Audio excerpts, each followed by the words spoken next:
necessary evil of the computer age. Those passwords so many of us just can't seem to remember. But could they become a thing of the past? Susan Spencer is hoping the answer is yes. New York Times reporter Ian Urbina gets paid to ask questions, but there is one question he never really expected anyone to answer. You would just go up to total strangers and ask them, what's your password? I would just ask, do you have any passwords that are special to you? Can you tell me the story behind them? So you kind of snuck up on them. Yeah, I guess. He snuck up on strangers on airplanes, on parents at the playground. For 4 years, wherever he was, he would plead and cajole and usually get their secret password. What's funny is these people were really open and willing, sometimes even eager to tell me their full story and their password. One theory, people are so fed up with creating and remembering the things that revealing them feels a lot like revenge. I call them digital nudists, people just disrobe and say, okay, I'm so sick of this, here's my password. What is it about passwords that elicits this feeling of, you want to take the computer and throw it out the window? We deal with them so frequently, and it's so frequently a frustrating experience. Frustrating, but apparently fascinating to Lori Craner, who is so into passwords, she designed a dress sporting some favorites. Gemini, Tinkerbell.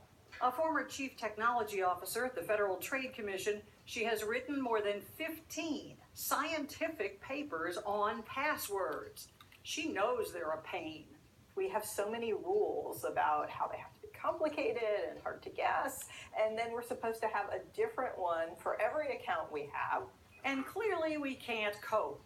A CBS News poll found that roughly 1 in 4 people has to reset a forgotten computer password at least once a month.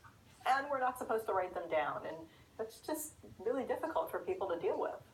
And so the password process often goes, reset it, and then forget it, even though we always tell ourselves, this one I will remember, because after all, this one is so clever. Chances are you won't, and it isn't. The attackers, first they guess your name, and then they guess your name with a 1, and then they guess your name with an exclamation point, right? Because those are the most common things that so many people do. To generate unguessable passwords, Craner recommends using a computer program that creates passwords for you. Yeah. All right, she says most people are clueless about security. Here we have a choice of password with a capital A and a capital O, or password with an @ sign and a 0. Just how clueless was clear to me when I took Craner's password test.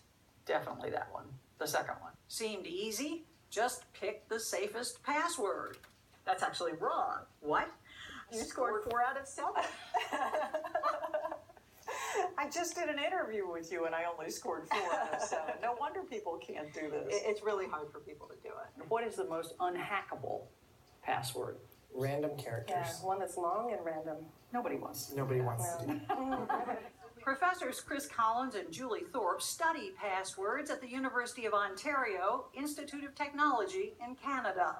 Because we're writing them every day, people want to have something that means something to them.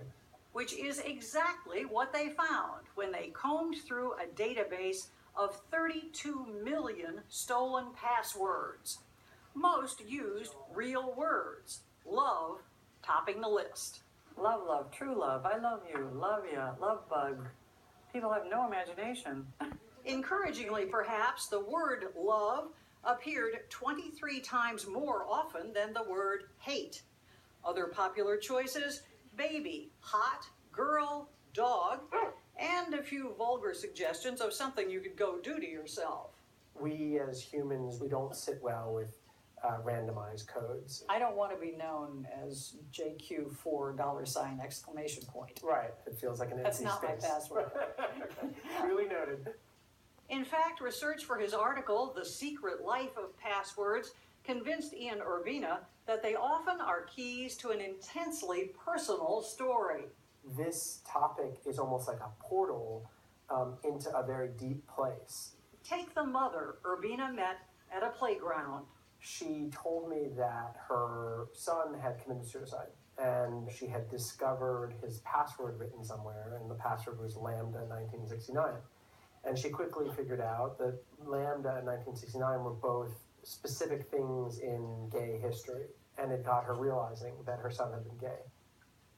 But even meaningful passwords are hard to keep track of. Didn't Bill Gates say 15 years ago that passwords were going to be obsolete? I think he said something like that. I mean, we have driverless cars. Why is this so hard? Yeah, it seems to be a very hard problem. In our CBS News poll, an optimistic 80% said they expect passwords will be replaced. But with what? A lot of people will use a fingerprint on their phone. It's not actually that secure. Your fingerprint is actually something you leave everywhere, so they're not actually secrets. Carl Martin's fingerprints are all over a very different idea. He founded NIMI, a technology startup in Toronto with the mission to make passwords obsolete. What we've discovered is that the electrocardiogram, so this is the heart rhythm, is a great way to identify people. The pattern of the rhythm is different for every person. Really? I don't think most people know that. But they soon will, he says. Martin's wristband uses your heart rhythm to identify you to your computer. Says tap your NIMI band twice to sign in. So I tap and I'm in. That's it. That's it. No passwords. No passwords. No remembering your second grade teacher's middle name. No complex secrets. It's just you and your wristband. And if the band is stolen, it automatically shuts down, as I discovered when I nabbed his. So you touch it, and you're going to be there for a while because your ECG does not match my ECG. It's Susan. Come on. It won't do it.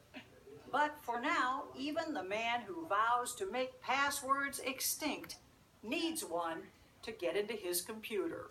So I do out of necessity because the world has not moved beyond passwords. We're still there. We're pushing it. But what about you? What are your password habits? I do tend to have sentimental ones. I won't say more than that, or else I'm going to have to give them up. Or you'll have to kill me. Right, exactly. I'm going to write down my password. Okay, and you're going to tell me if it's any good. Okay? That's my password. So this is actually a pretty decent password here. Okay, when we turn the cameras off, I'll tell you where it comes from.